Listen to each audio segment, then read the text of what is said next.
যত পিঠা বানাই না রেসিপি আছে ব্যাগ কিছু শিখছি আমি আঙ্গর মার কাছ থেকে। আঙ্গর আব্বা আবার পিঠা মিঠা খাইতে বেশি পছন্দ করে, সেই জন্য মা বানাইছেও আগে বেশি করে।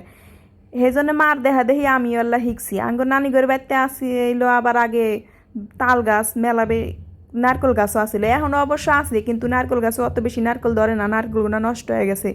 ধরলেও হেগনা বেশি ভালো হয় না, বড় হয় না। তো আজকে আমি বানাইবার নিগে আইসি হইলো কুশুলি পিঠা। ঘরে চেনি নাই জন্য এই আগের বছরের শীতেকার এল্লা পাটালি গুড়া ছিল ফ্রিজে, সেই গুড় বাই করে নিয়ে নারকেল ডোল পুর বানা নিলাম।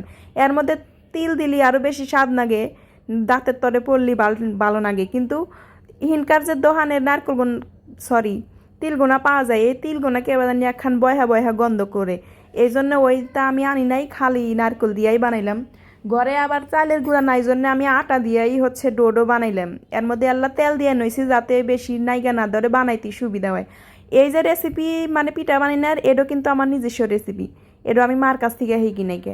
আঙ্গর গ্রামে মানুষে ওরা বানায় ফিরা বেলুনের মধ্যে একটু পিঠা 14 বার করে বানায় বানায় ই করে, ওর বেশি সময় লাগে আবার মেশিন লাগে। কিন্তু এইটার রেসিপিটা হচ্ছে অত সময়ও লাগে না, একটু বারবার করে বানান লাগে না, তাড়াতাড়ি করে হয়ে যায়, মেশিনও লাগে না। এই জন্যে আমি এইভাবে করেই বানাই, মেশিনও কিনি নাইকে।